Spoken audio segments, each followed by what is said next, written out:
Banyak banget di sana kejadian-kejadian yang menurut gue dari awal pindah, nyokap sering banget digangguin. Di situ ada yang ngetok-ketok kaca rumah itu.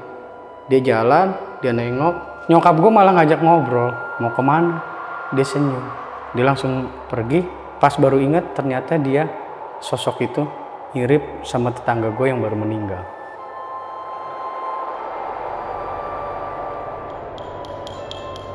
Selang berapa detik langsung bang, gua ada yang nampar bang. Ada yang nampar kenceng banget bang, itu sampai tek.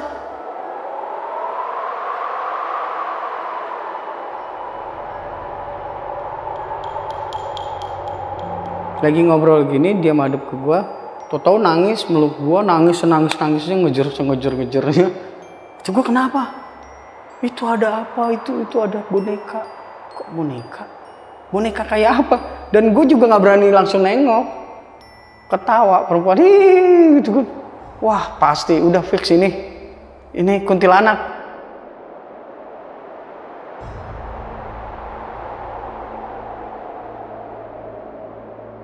Ada satu sosok cewek, bang ikut, tanpa konfirmasi kita bilang yes gitu boleh turun, terus dia jalan. Dia langsung pergi, ngelangkah di atas air. Hah?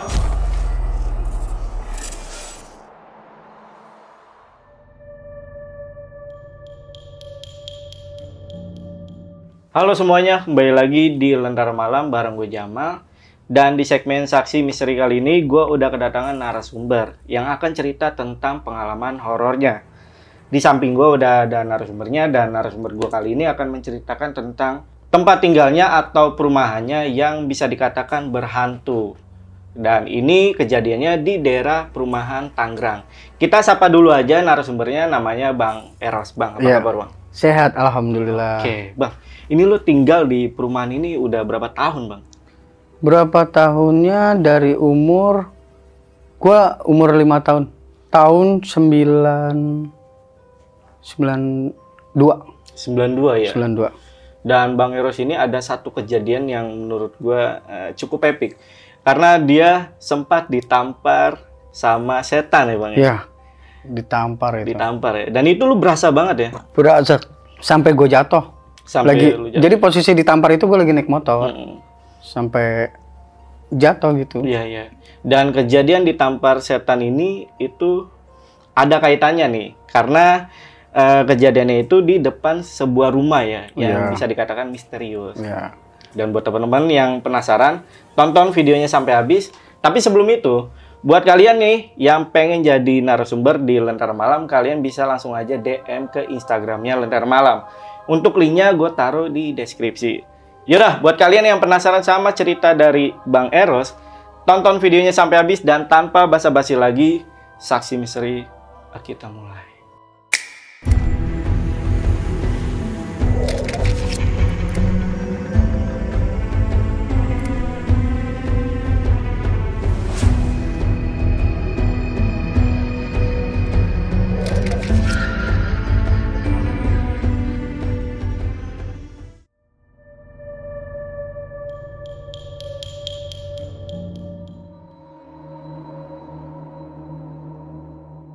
Dulunya gue tinggal di Jakarta ya. Akhirnya bokap beli rumah di daerah Tangerang, dijual sangat murah di sana. Ya akhirnya kita pindah. Banyak banget di sana kejadian-kejadian yang menurut gue dari awal pindah, nyokap sering banget digangguin.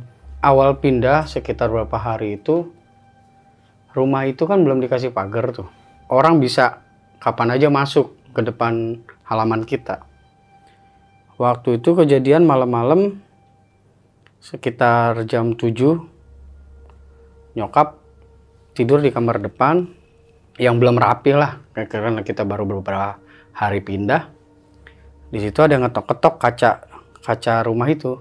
Menurut nyokap gue mah tadinya gue pikir iseng tetangga lah menurut nyokap. Pas dibuka nggak ada. Kejadian berulang pada malam itu. Ntar selang berapa jam ada lagi seperti itu. Itu yang gue inget pas baru pindahan. Banyak banget kejadian di sana yang menurut gue cukup cukup horor sih.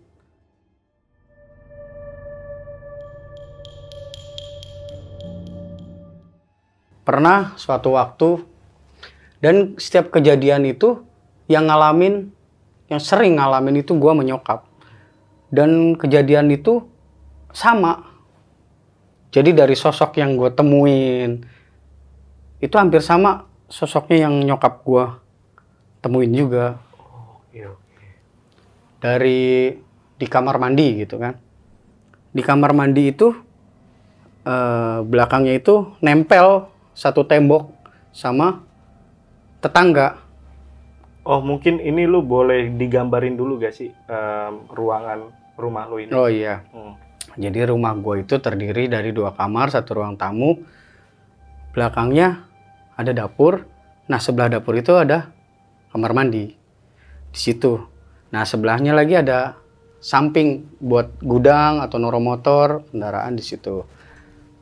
Ya, jadi kejadian pas waktu di kamar mandi itu, setiap malam kan kalau gue lagi buang air, kedengar tuh suara orang nangis. Gitu kan. Gue nggak pikir aneh-aneh awalnya. Maksudnya, kok lama-kelamaan gede, sering gitu maksudnya. Nangis itu. Gue pikir tetangga sebelah anaknya habis diomelin atau apalagi habis berantem. Udahlah, biasa. Besokannya gue cerita sama nyokap, semalam tetangga nangis, habis berantem kali ya. Nyokap bilang, mama mah sering kamar mandi kan? Iya, kata nyokap. Malam selanjutnya tuh gue pernah ngalamin kejadian yang sama sosok yang gue temuin itu. Jadi gini, waktu itu malam sekitar tahun 2011. Gue kan suka banget nonton malam-malam. Tapi kalau sama bokap tuh di atas jam 11 itu udah tidur. Dilarang? Dilarang untuk nonton TV malam-malam udah. Waktu itu ada acara yang gue suka. Jadi gini posisinya. Ini TV di depan, ini sofa, gue duduk di sini kamar, ada 2 kamar. Nah kebetulan bokap itu tidur di kamar yang depannya itu TV, ya kan? Nah dari sini nongol, keluar, set, wah bokap. Gue pikir kan, wah udah jam berapa nih? Gue panik dong ada bokap. Gue karena pikir, aduh gue diomelin nih, udah jam segini belum tidur masih nyetel TV. Tapi dia diem aja. Gue tegur, gue langsung bilang gini aja, ya nih ya acara seru, gitu kan. Gue masih inget banget sosoknya, tinggi, bajunya aja gue inget pakai kaos yang berkerah, warnanya hitam, putih, coklat, garis-garis gitu. Dia menuju ke belakang, mau ke arah dapur dan kamar mandi itu, terus langsung hilang, langsung terus aja gitu, hilang. Gue masih asik aja nonton. Pas nggak lama, gue baru sadar. Loh, gue lihat dong pintu. Nah kebetulan pintu kamar bokap itu, gagang pintunya itu patah di luar. Jadi nggak mungkin ketutup, bisa nutup dari luar. Ya, itu posisinya pas gue lihat, loh kok itu rapat. Oke. Jadi kalau misal bokap keluar itu pasti nggak rapet ya? Pasti nggak rapet. Loh kok itu rapet? Gue langsung panik. Oh itu siapa tadi? Gue cek dong kamar bokap. Gue dorong. Ternyata bokap lagi tidur. Itu acara belum selesai. Karena gue suka banget sama acara itu. Masa bodoh lah. Menurut gue kan. Udah lanjutin aja. Besokan harinya. Gue lupa mau cerita tadinya. Gue kan selalu cerita tuh kalau nemuin yang kayak gitu-gitu suka cerita aja, ajak ngobrol keluarga. Gue habis ketemu ini nih, habis ngeliat ini. Tapi gue lupa mau bercerita. Waktu itu gue keinget. Gue cerita sama nyokap, ada bokap, nyokap, adik gue. Waktu kapan gue ketemu ada orang. Gue pikir ayah. Tahu-tahu bukan. Ayah di dalam. Itu gue ajak ngobrol. Gue bilang gitu kan.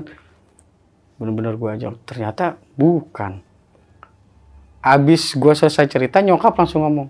Sama, gue belum ngejelasin tuh tadinya. apa sosok itu pakai baju apa. Oh ya, sebelumnya gue belum cerita. Pas gue itu nyokap bilang, mama juga diliatin. Nah nyokap cerita pakai baju belang-belang. Loh, belang-belang jangan-jangan sama. Gue tanya dong ke nyokap, belang-belangnya warna apa mah? Hitam putih coklat bukan? Iya, bener. Lah, kalau mama ngeliatnya gimana posisinya? Jadi kalau yang tadi kan gue depan TV nih sofa, dia keluar dari sini. Nah kalau nyokap beda, dari kamar mandi mau ke dapur. Tapi tetap nyokap lagi di sofa gitu, ngeliat. Dia jalan, dia nengok. Nyokap gue malah ngajak ngobrol. Mau kemana? Dia senyum. Dia langsung pergi. Pas baru ingat ternyata dia, sosok itu mirip sama tetangga gue yang baru meninggal. Wah gila. Dan kalau gue inget lagi, kan kalau gue kan nggak ngelihat langsung mukanya, wajahnya itu gue nggak ngelihat di jalan itu. Kalau gue ngelihat dari posturnya, oh iya juga mirip. Ciri-cirinya mirip sama yang tetangga gue baru meninggal. Belum ada sebulan itu. Oh, oke. Baru gue mau nanya tuh. Belum ada. Belum ada sebulan. Belum ada. Di situ. Udah cuma, maksudnya cerita ini nggak bakal, nggak lebar karena gue nggak enak dong. Tetangga gue itu temen gue juga, anaknya. Jadi ntar rame lah. Walaupun kita kan nggak tahu itu bener. Iya, bener. Apa jin yang menyerupai atau memang dia, kan gue juga nggak ngerti. Di situ kejadian. Nah selanjutnya pernah ngalamin diteror sama bola. Ini kejadiannya baru-baru ini juga, baru-baru ini. Di tempat nyokap gue itu tinggal bareng sama kakak gue yang udah nikah dan udah punya anak. Nah anaknya itu kan masih kecil, suka banget main bola. Dia punya bola di situ. Nah setelah dia pindah, kita beresin dong. Mainan dia itu nggak semuanya kebawa ke rumah yang baru. Jadi masih ada sisa rumah mainan-mainan dia. Kita kardusin. Kita taruh kardus. Nah di mainan itu ada bola plastik. Kita singkirin, ditaruh di pojok depan rumah. Jadi ini halaman rumah, nih ada tembok, pagar, di ujung ada kayak perkakas buat itu, ada ya kita jadiin gudang, inilah gudang peralatan di situ, termasuk mainan-mainan bekas ponakan. Situ ada bola. Jadi waktu itu bola itu tiba-tiba pagi-pagi ada di depan pintu. Dan itu jaraknya antara yang tadi di bola yang kita taruh, yang ditaruh situ sampai ke depan pintu, itu mungkin ada 5 meteran lah. 5 meter jaraknya. Dan gue pikir, pertama nyokap bilang, wih kok bola ada di sini, diangkut kan. Oh kucing. Awalnya kucing kali. Apa mainin gitulah. Pagi selanjutnya ada lagi. Dan itu dilihat sama bokap. Jadi nyokap ngadu kan, oh bola si Dede ada di situ. Ada yang mainin kucing kali. Pagi selanjutnya bokap ngeliat tuh, kan bolanya di situ lagi, kata nyokap, bokap. Nah bokap kan tipikal orang yang maksudnya nggak pernah cerita-cerita horor itu dibawa dalam keluarga supaya anaknya nggak takut. Jadi kayak gitu, cuma selalu berpikir positif aja. Dia bikin kucing lagi gitu. Pisahin dah tuh sama bokap. Taruh di atas kardus lagi, tapi kali ini ditutup.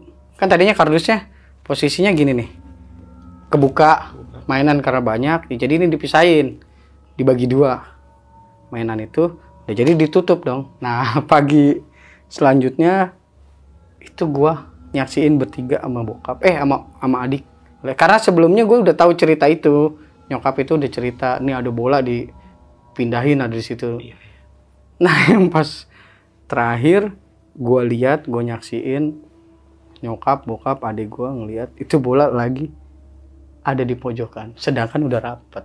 Kalau gue langsung mikir gini, ini apa motifnya teror ini, gitu kan? Ini jelas teror itu kan. Coba gue nalarin positif, gue pikir ada orang iseng. Tapi sekarang kalau orang iseng, bela-belain dia masuk pagar buat neror itu, kalau ketahuan udah dituduh maling. Iya. Iya dong. Resikonya lebih tinggi daripada jahilin gitu. Betul. Ya udah, di situ bola itu kita pindahin aja ke dalam. Jadi di tempat apa? Sekalian naruh kalau barang-barang apa motor, apa segala kendaraan. Taruh di situ.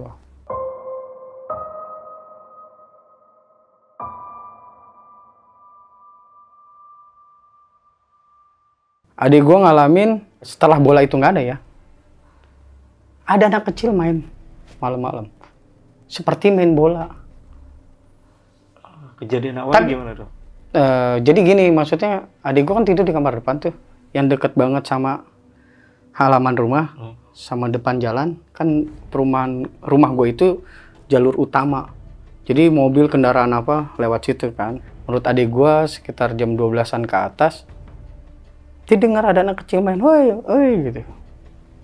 Kayak orang main bola kan, srek gitu di aspal, di konblok, jadi di depan rumah gitu kan, srek. Adik gue juga mikirnya, ngapain sih bocah malam-malam, iya kan? Pas dilihat nggak ada. Padahal tuh bola kan udah, ya mungkin ya nggak tahu dah gua. Nah, sebenarnya di rumah gua itu di perumahan itu memang sering banjir ya. Ya kata orang-orang sih banjir itu suka daerahnya jadi lembab gitu, sering banyak kejadian mistis. Pernah kejadian mistis terjadi pada saat banjir. Menurut gua paling gokil ya kejadiannya. Banjir itu kalau di sana tuh nggak nanggung-nanggung ya, bukan sedengkul atau sepaha apa orang dewasa, tapi segenteng banjir di sana tuh. Jadi kalau yang punya rumah punya lantai 2 gitu kan, biasanya dia nggak usah repot-repot ngungsi ke luar, tapi dia cukup di atasnya aja. Cuma karena udah berhari-hari kan buat suplai makanan juga susah kan kalau apa. Jadi waktu itu datanglah tim SAR untuk mengevakuasi orang-orang yang masih bertahan tuh. Yang terjebak. Jadi kejadiannya malam itu, kita orang keliling-keliling nyari. Ada satu sosok cewek, bang ikut. Ayo Neng. Kita juga nggak kenal itu orang siapa. Karena kita pikir kan di situ banyak kontrakan bang. Jadi banyak orang-orang pendatang yang kita nggak kenal gitu, yang kontrak di situ kan. Kalau kontrakan itu kan sering ganti-ganti orang, jadi kita nggak kenal. Dia ikut naik. Ayo Neng, mau kemana? Lagian dari tadi bukannya ikut. Kalau gini kan susah. Ya bang, gitu aja. Soalnya dia di belakang posisinya, gue di depan. Di samping sebelah kanan, gue di sebelah kiri tapi agak di depan, barengan sama yang lain. Jalan. Terus pas udah nyampe tempat yang agak reda, di situ reda aja segini, sekitar seginilah. Itu masih dalam ya? Iya, masih dalam. Tapi si cewek itu tiba-tiba minta turun. Sampai saat kita nyampe di tempat yang lumayan nggak dalam lah, tapi segini. Tuh masih dalam itu? Iya, masih dalam ya harusnya. Tapi menurut kita itu udah enggak, karena kita masih bisa berdiri lah. Iya kan? Tapi di situ perempuan itu minta turun. Bang, turun di sini aja. Loh Neng, masih dalam Neng. Tanpa konfirmasi kita bilang yes gitu boleh turun, terus dia jalan. Dia langsung pergi, ngelangkah di atas air. Hah? Di atas air? Iya, jalan. Udah itu perahu apa karet itu kan pakai motor tuh, langsung jadi nabrak pohon, nabrak ini. Langsung kabur. Kabur dong langsung gitu otomatis. Wah, udah semuanya apaan itu gitu. Jalan. Itu banyak banget kejadian kalau apa banjir itu. Besokannya tim SAR ganti. Karena takut. Mungkin ganti. Ah, itu kan baru satu kejadian pas banjir. Setelah banjir lagi juga lebih horor. Setelah banjir, jadi kalau setelah banjir itu kan kita keluarin barang-barang ya. Barang-barang yang ada di rumah yang kerendam apa kita jemurin, kita pisah-pisahin semua masih lembab segala macam. Jadi kita tidur apa adanya, nggak di atas kasur. Udah pokoknya gitu deh. Tuh banyak banget kejadian. Jadi nyokap gua subuh jam 4 tuh keluar rumah mau sholat niatnya. Pas di depan rumah gua itu ada sosok ya cewek putih, rambutnya panjang, dan dikirain nyokap gua itu tetangga gua. Jadi negor, lagi ngapain? Nyokap bilang gitu kan. Dia nggak jawab, cuma begini. Itu kata nyokap jarinya itu, kukunya itu panjang. Dia nunduk gini. Kata nyokap gua, ih bukan dia. Langsung nyokap masuk.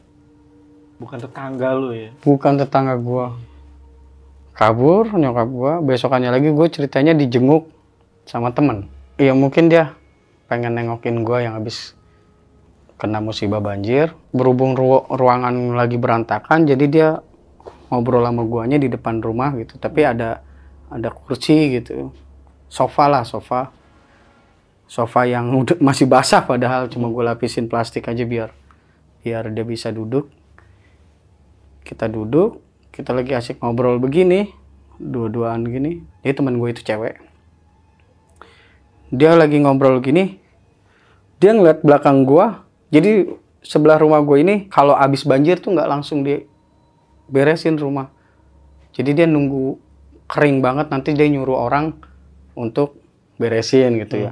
Karena dia nggak langsung, mungkin ada aja gitu kan, kayak gitu-gituan. Lagi ngobrol gini, dia madep ke gue, tau-tau nangis, meluk gue, nangis-nangisnya, ngejer-ngejernya. Kata gue, kenapa? Itu ada apa? Itu ada boneka. Kok boneka? Boneka kayak apa? Dan gue juga nggak berani langsung nengok. Gue juga takut, maksudnya ini orang sampai nangis begini meluk. Langsung boneka kayak apa? Jadi menurut dia tuh kayak manekin apa sih? Yang buat display pakaian itu loh. Nah iya, manekin itu, patung itu. Perasaan nggak ada. Itu ada. Gue beraniin dong. Maksudnya gue buat mastiin itu apa. Oh, gue ngumpulin nyali dulu. Maksudnya supaya bisa gue nggak takut gitu kan. Pas gue nengok gini, nggak ada. Terus dia nengok, lihat lagi nggak ada. Lagi ngobrol lagi, ada lagi. Tapi kata dia kayak perempuan. Nengok lagi ke dia. Nangis lagi sejadi-jadinya. Wah, ini udah nggak bener nih kata gue. Yang kedua gue beraniin lagi, langsung gue nengok, nggak ada gue. Dia lihat, nggak ada lagi. Udah gue bilang, udah lu pulang aja dah. Kalau kayak gini, gue anter apa gimana? Kebetulan dia ke rumah gue itu bawa motor sendiri bang. Iya. Jadi dia, ya nggak perlu gue anter lah. Cuma kan dalam kondisi gitu gue khawatir dong. Mau gue anter enggak? Udah gue pulang sendiri kata dia. Akhirnya dia pulang ke rumah. Terus gue tanya lagi, dia udah. Besokannya kalau gue tanya, kalau main ke rumah gue lagi gitu, gue tanya, lu ngeliat apa sih kemarin itu? Nggak pernah mau jawab. Udah. Saking dia takutnya mungkin. Saking dia traumanya. Karena sebenarnya gue pengen tanya, sosok yang dia lihat itu kemungkinan sama gak sama yang dilihat sama nyokap lu juga? Oh iya. Ini lu nggak tahu tapi ya? Nggak tahu. Okay. Cuma dia nggak mau cerita lagi. Cuma yang pertama doang, yang pas kejadian dia bilang itu ada kayak boneka itu panekin, terus sama dia bilang ada perempuan yang kedua dilihat. Cuma nggak, pas gue tanya lagi, udah. Okay. Saking dia takutnya mungkin ya, jadi dia nggak mau lihat lagi, nggak mau cerita lagi. Udah. Setelah cerita banjir, gue ngalamin kejadian saat gue pulang malam kerja. Jadi gue kerja di sebuah pabrik. Itu pabrik itu kena shift. Jadi ada shift 1, 2, 3. Shift 1 itu jam 8, pulang jam 5. Shift 2 jam 5, pulang jam 1. Satu malam. Satu malam. Satu dini hari. Jam 3, satu dini hari sampai jam 8. Kayak gitu terus. Jadi kejadiannya masih di tempat yang sama. Jadi perumahan gue ini luas. Nah, kebetulan gue tuh perumahan nyokap gue itu ada di belakang. Di paling belakang. Jadi kejadian itu setelah gue shift 2, pulang kan jam 1, nyampe rumah setengah 2. Gue lewat jalan, jadi perumahan gue itu terbagi 2 jalan yang di tengahnya ada taman jalan itu. Ya kan, ada taman jalan. Malam itu memang sepi, tapi gue nggak ngerasain takut lah atau apa. Biasanya memang banyak anak-anak nongkrong di situ yang gitaran. Tapi ini gue emang sepi. Tapi gue nggak ada pikiran aneh-aneh. Kayak apalah apa. Gue jalan situ. Nah di situ kan ada perempatan jalan.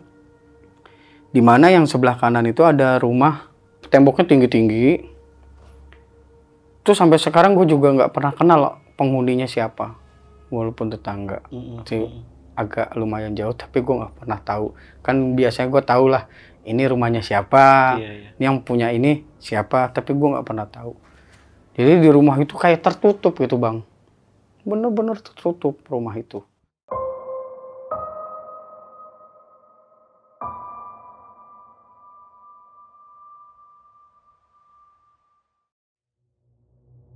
Di situ ada pohon bambu, ya pokoknya menurut gue itu kayaknya rumah itu kayak gelap gitu, kayak ada aura mistisnya. Nah, ada aura mistisnya. Kita siang pun kita ngeliatnya, kayaknya gimana gitu. Itu dia rumah itu ada di hook ya, di ujung gitu, di ujung. Mendekati rumah itu dari jauh kedengeran suara kayak tikus bang. Jadi gini, cit, cit, cit. Gue nggak mikir aneh-aneh, tikus. Makin deket, makin gede suaranya bang. Cit, cit, makin gede, makin deket. Pas depannya dia, rumah itu. Oh lama-lama beneran kayak suara ketawa perempuan. Gitu kan. Wah pasti, udah fix ini. Ini kuntilanak, menurut gua kan. Wah ngebut sekencang-kencangnya gua. Sekencang-kencangnya. Besokan malam selanjutnya, selang berapa lama gue juga lupa. Itu gue setiap kena shift malam, shift sore pulang malam tadi jam 1 dini hari itu, gue punya inisiatif selalu pakai headset bang.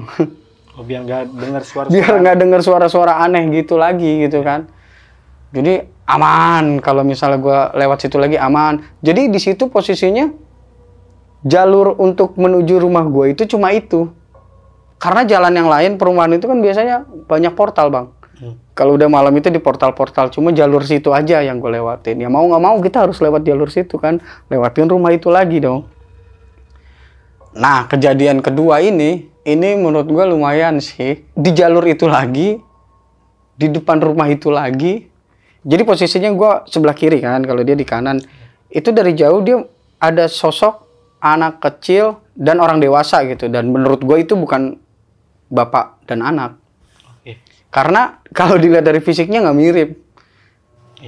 Jadi si anak ini fisiknya itu putih, gemuk, sekitaran umur 4 tahun 5 tahun, udah bisa naik sepeda bang. Dan kebetulan dia naik sepeda tuh, sepeda ada roda tambahannya itu bang, yang di kanan kiri. Iya. Nah sedangkan bapak yang dewasanya ini itu hitam bang, jauh banget bang sama dia ini, sama si anak ini.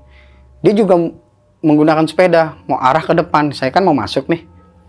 Dari jauh jadi saya berpikir kan, ini ngapain ya? Jam segini, 1:30. Kejadiannya setiap pulang, ya udah saya pastiin 1:30 lah. Di situ. Dari jauh saya ngeliat, itu ngapain ya? Jam segini keluar.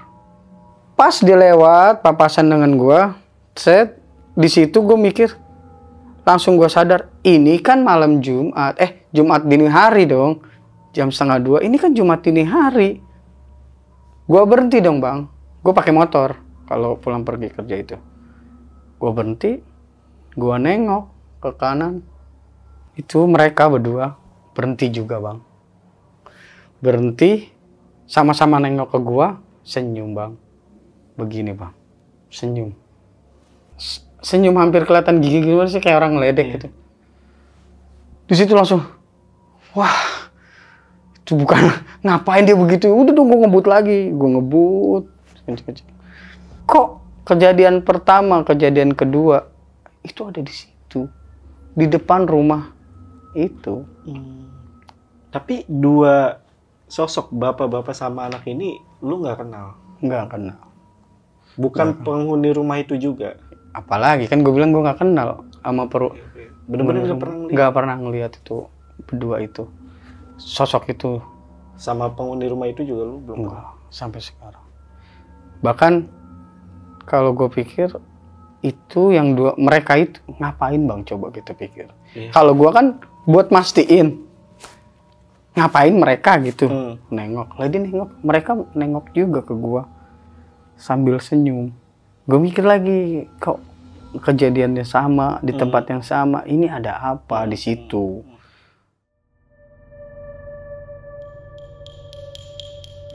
Nah selanjutnya gue pikir, wah udah selang berapa malam gue lewatin nggak kejadian deh bang. Maksudnya menurut gue juga aman lah. Udah. Tapi tetep gue kalau malam itu pakai headset itu supaya nggak aneh-aneh. Nah yang kejadian parahnya bang, itu terakhir di jalan yang sama. Posisinya gue pikir udah nggak bakal kejadian apa-apa lagi, aman. Biasalah, 1:30 gue jalan.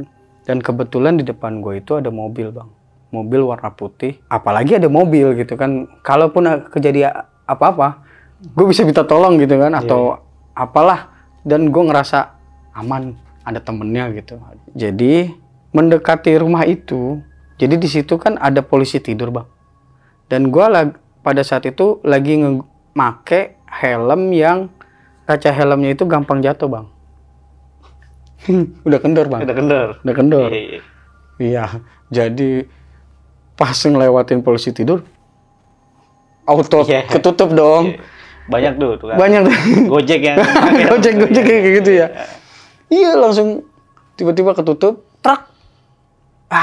Tapi nggak langsung gue benerin bang, karena udahlah, nggak sempat gue benerin. Sekitar 10 meteran lah bang dari polisi tidur itu, di taman jalan yang tadi gue ceritain kan dibagi 2 jalan, tengahnya ada taman jalan. Di taman jalan itu, di situ ada bangku dari kayu gitu kan. Nah di samping kayu itu, gue ngelihat dari mata kanan gue ini, sudut mata kanan, kayak ada sosok bang, berdiri di samping bangku kayu itu, hitam sosoknya. Tapi kan karena gue ngeliatnya cuma sudut mata doang kan, gini. Dan untuk mastiin, sambil jalan, posisi motornya mah sambil jalan, nggak kayak yang tadi gue berhenti dulu kan. Gue mastiin nengok, nggak selang berapa detik langsung bang, gue ada yang nampar bang. Ada yang nampar kenceng banget bang, itu sampai itu kelihatan di kaca helm tadi, itu kayak 3 jari gini nih, set, jatuh gue, tapi nggak nyampe ini karena ketahan kaki, set, refleks bang, gue langsung standarin motor, gue bangun, gue mau balas gitu kan, ini apaan sih orang main nampar gue aja, apa orang gila atau apa kan, apa sosok yang tadi kan, gue standarin motor, nggak ada bang. Nggak ada apa-apa bang, kata gue. Di situ gue langsung lemes-lemesnya. Itu nggak tahu bang. Padahal kalau kita pikir nggak ada apa-apa ya udahlah. Ya cuma kita pikir positif itu apalah, hewan nabrak kita kayak apa kan. Tapi masih ya sampai jatuh. Di situ badan gue bener-bener lemes-lemesnya. Gue nggak bisa narik gas pelan banget. Itu mobil masih pelan kan di depan ya. Gue pengen kejar aja. Mau nyalip itu nggak bisa. Gak ada, saking lemesnya. Dalam hati gue mau teriak tolong gitu. Tapi kalau gue minta tolong, apa nggak gue dibilang halu bang? Orang nggak ada. Iya kan? Kalau kita mau ngomongnya gimana? Tolong gue ditampar gitu kan. Siapa yang nampar? Gak ada siapa-siapa di situ. Udahlah, gue telan aja sendiri. Gue tetap jalan, tapi nggak bisa ngebut bang, tetap lemas. Dan helm gue, wangi bang, sewangi-wanginya. Itu kayak wangi apa sih? Kayak wangi melati kali ya. Pokoknya harum tuh helm gue. Gue istighfar aja bacaan itu dalam hati. Terus aja. Mobil itu belok bang, mungkin rumahnya deket situ. Gue lurus, gue masih lurus. Gue mana sendiri, kata gue kalau kejadian lagi, gue gimana nih? Gue terus aja, tapi tetap nggak bisa ngebut. Padahal udah nggak ada mobil kan. Gue tetap nggak bisa ngebut. Nggak jauh dari situ ada pertigaan gitu, tengahnya ini masjid, masjid besar di situ. Gue belok kiri. Pas gue belok kiri, pas gue udah ngelewatin masjid itu tuh, lepas bang badan gue bang. Kayak udah bisa. Udah kayak biasa aja, nggak lemas ya, nggak gemeteran, nggak apa, udah lemas. Udah bisa lah. Gue ngegas kenceng dong, akhirnya gue ngebut-ngebutnya udah nyampe rumah. Itu jadi di rumah gue kan pagarnya itu tembok bang. Di sininya ada pagar 2, itu sampai patah, 1 karena gue tabrak. Saking gue takutnya itu, gue tabrak. Gue standarin karena motornya motor bebek kan, distandarin tetap masih hidup kan, masih nyala. Gue nggak cabut kuncinya, masih posisi on. Gue masuk ke rumah, gue ketok-ketok bokap, dan kebetulan emang gue kalau di itu nggak dikunci karena tahu gue mau pulang. Gue buka, kaget dong, bokap lagi tidur di ruang tengah tuh. Kenapa? Gue bilang gue habis tabok, habis tampar. Gue bokap lagi posisi setengah sadar habis tidur, dia bangun, ayo samperin. Nggak ada orangnya. Bokap bingung dong, nggak ada orangnya. Maksudnya gimana sih? Kata, iya nggak tahu. Gue juga nggak tahu. Nggak ada orangnya, nggak ada sosoknya. Terus kok ditampar? Iya nggak tahu. Gue buka helm, kan tadi masih lagi gue cerita itu masih pakai helm. Helmnya juga masih ketutup bang. Gue buka, bokap gue ngeliat muka gue pucat, bibir gue pucat. Oh, langsung bokap nggak usah banyak ngomong lagi, nggak nanya lagi lu kenapa. Ya udah, kamar mandi dulu, cuci dulu, langsung tidur. Tuh motor udah masukin belum? Belum matiin juga. Udah tidur. Bokap gue masukin motor.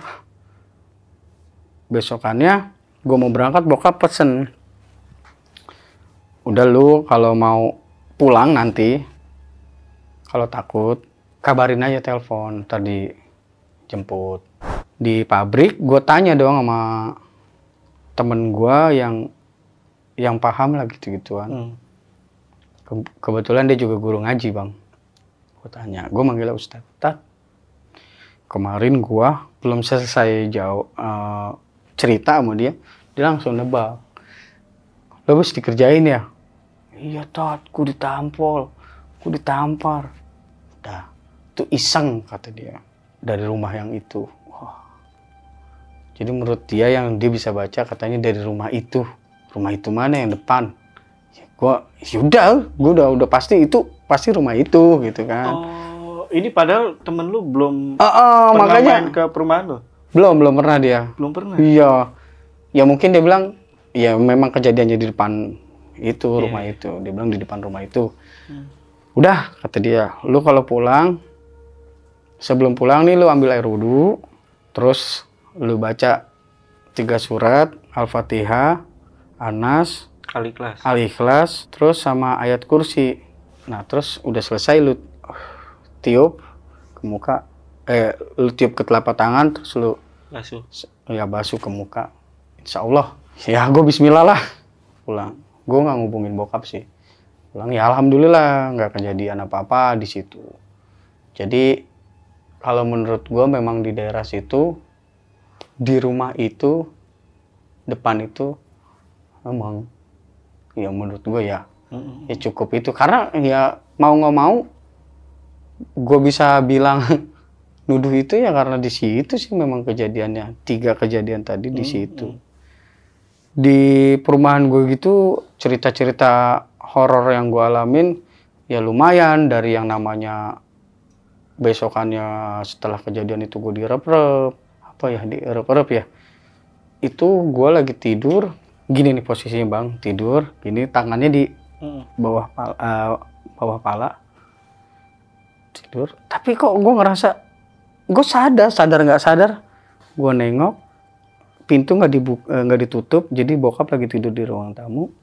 Tuh gue ngeliat bokap nggak bisa gerak sama sekali, gue teriak nggak bisa sama sekali bang. Itu selang berapa hari dari kejadian gue ditampar itu. Tampar setan itu? Iya. Okay. Jadi ditampar itu gue juga gitu.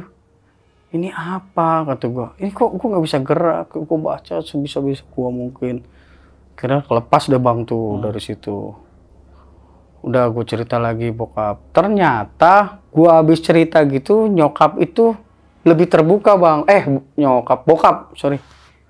Kan gue bilang bokap itu nggak pernah mau cerita yang kayak gitu-gituan bang. Oh oke. Iya kan? Iya benar. Nggak pernah mau ngangkat cerita. Ternyata bokap selama ini sering banget ngadepin nyokap kesurupan. Gue baru tahu bang. Selama gue. Iya. Sering banget.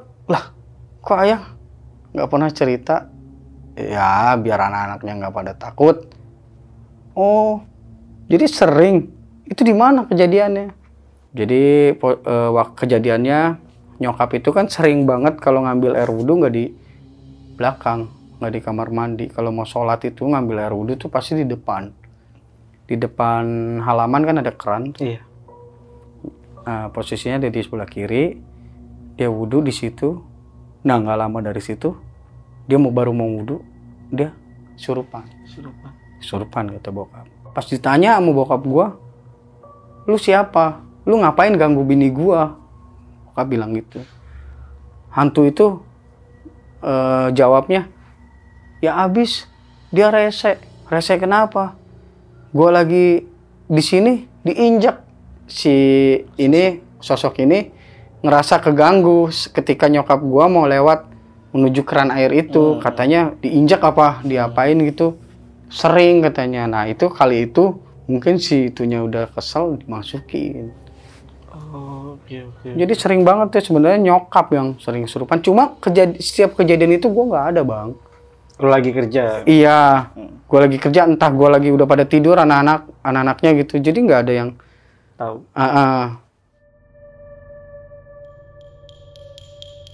Pernah juga katanya nyokap ngalamin, dia sangka itu bokap udah pulang bang.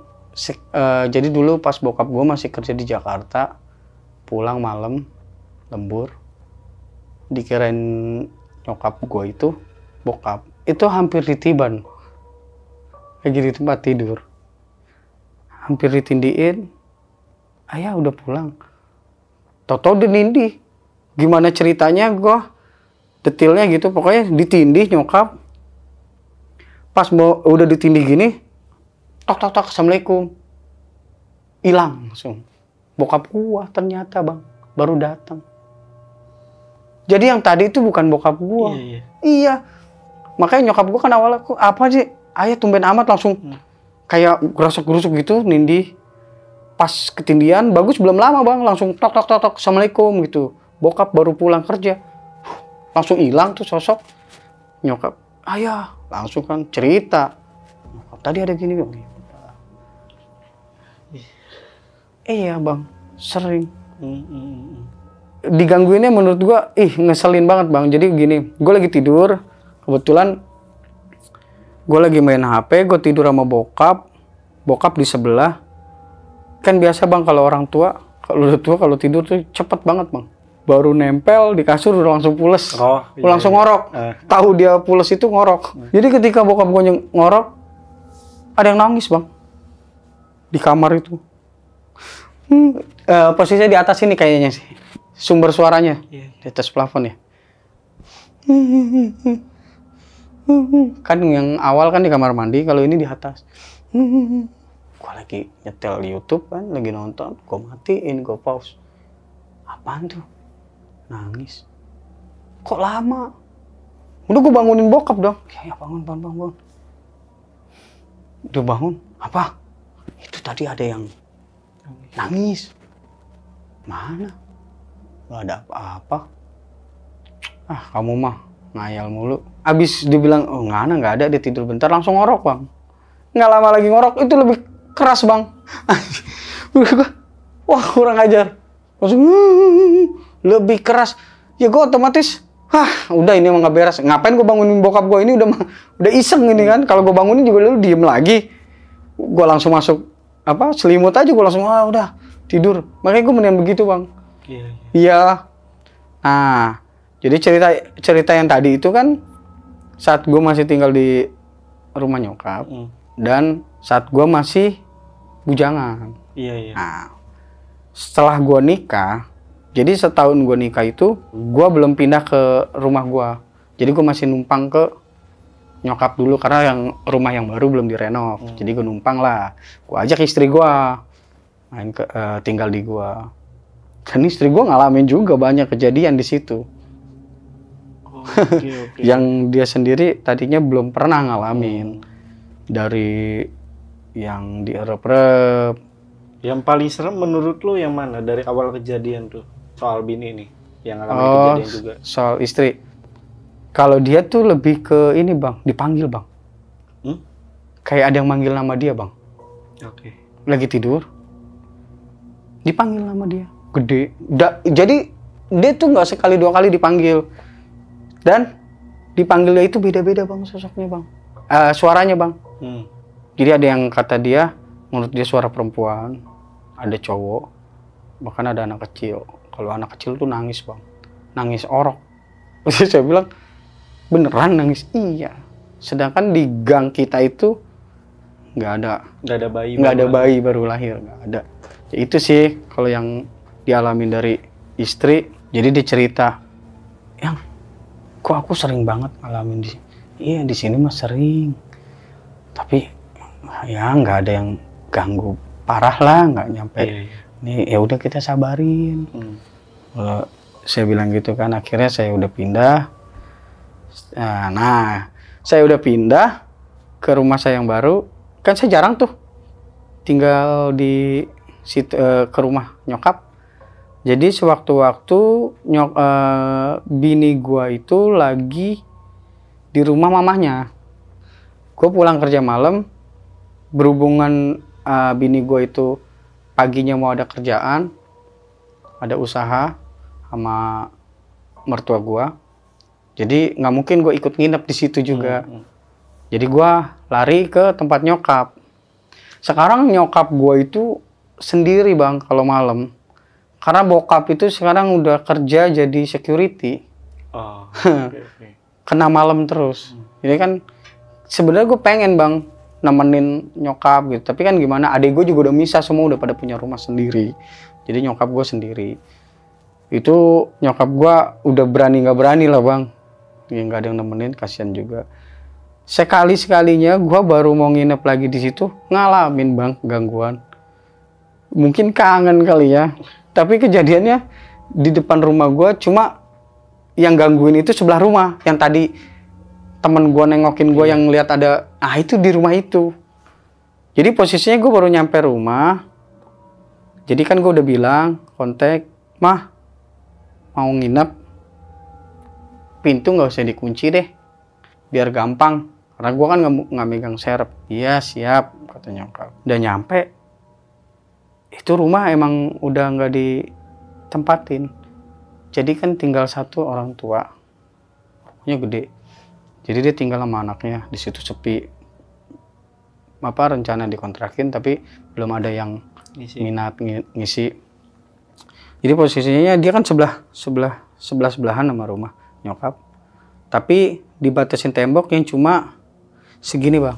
Oke. Jadi kita masih bisa ngelihat halaman sebelah halaman rumah dia itu sebelah. Gue baru nyampe, matiin motor, terus ada yang ngetok-ketok.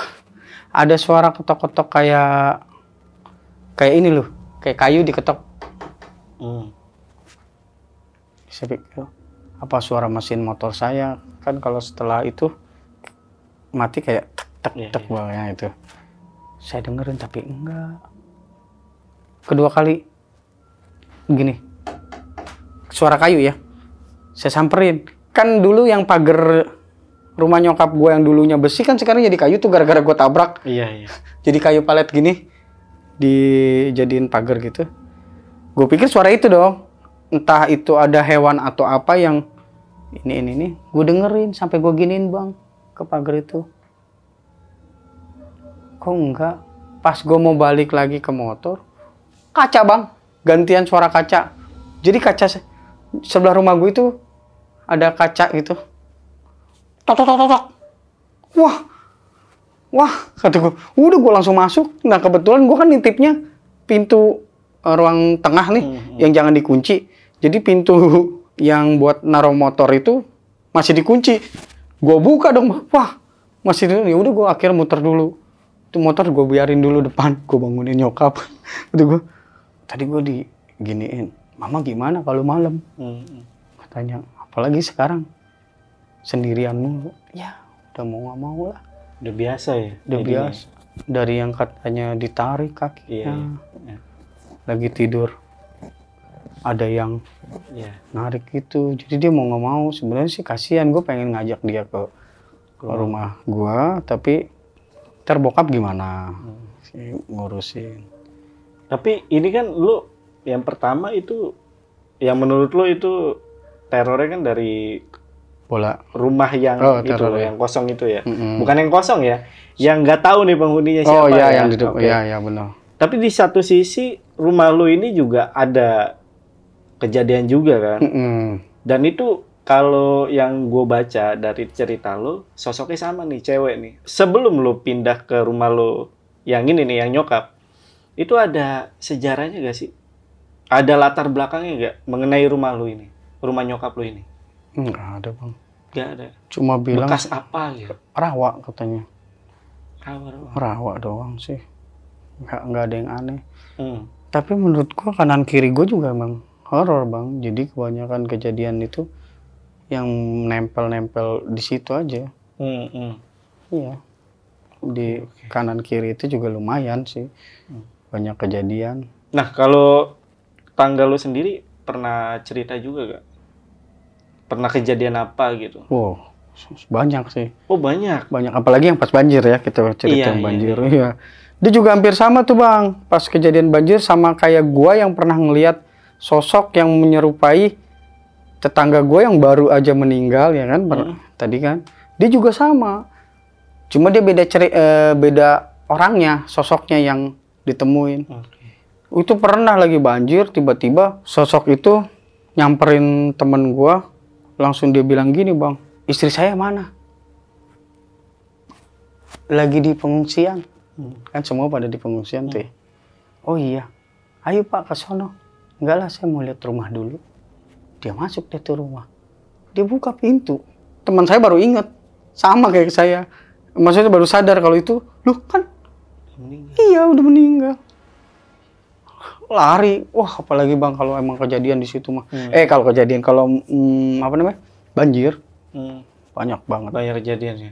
Banyak kejadian. Tapi temen lo yang punya kelebihan yang tadi lo sempat bilang ya, itu pernah ngasih tahu gak sih penyebabnya itu kenapa? Selain rumah itu ya, rumah yang lo nggak tahu nih penghuninya siapa. Maksudnya itu penyebab ini semua terjadi tuh karena entah di dalam rumah itu ngelakuin ritual kah atau apa? Pernah bilang nggak? Enggak sih, cuma dia bilang gini, itu tetangga lu yang itu, yang rumahnya itu punya rahasia yang nggak bisa gua sebut. Terus aneh orangnya. Aneh. Udah itu aja. Udah, dia nggak bilang apa-apa. Ya itu aja. Jadi herannya kenapa di depan rumah itu terus kejadian itu. Sampai ditampar. Iya. Tangerang nih? Iya, di Tangerang. Teman-teman yang dari Tangerang siapa tahu ini rumahnya. Ini patokan di mana nih? Kasih tahu lah dikit-dikit lah. Lokasinya Tangerang itu kan di situ ada Pasar Baru, daerah Pasar Baru. Oh, daerah Pasar Baru ya. Pasar Baru Tangerang di situ. Perumahan nih ya? Ya, perumahan. Oke, jadi buat teman-teman yang kemungkinan tahu, komen aja lah. Pasti tahu. Perumahan daerah Tangerang yang sering banjir itu ngetop, Bang. Oh gitu. Ngetopnya bukan karena apa ya? Banjir bang. Karena sering banjir. Sering banjir. Kalau banjir tuh nggak kira-kira bang. Iya. Iya. Tapi sampai sekarang masih banjir. Udah berapa tahun ya? Ya kalau gini bang, di sana tuh sebut banjir kalau udah lebih dari dengkul. Sedengkul. Kalau masih mata kaki tuh becek. Sebutannya becek di sana. Ekstrim sekali. Iya bang. Iya. Di sana, di situ orang kalau dibilang yang sering banjir udah pasti tahu daerah mana. Sering banget terjadi itu peristiwa-peristiwa gitu. Ya. Oke, paling segitu aja ya cerita dari lo bang ya. Iya. Oke, jadi buat teman-teman yang pengen tanya tentang cerita yang dibawain sama Bang Eros, ini teman-teman langsung aja mampir ke Instagramnya Bang Eros. Ada di mana bang? Eko Eros. Eko Eros ya. Untuk linknya gue taruh di deskripsi. Yaudah, mungkin untuk video kali ini cukup. Gua Jamal dari Lentar Malam dan Bang Eros pamit.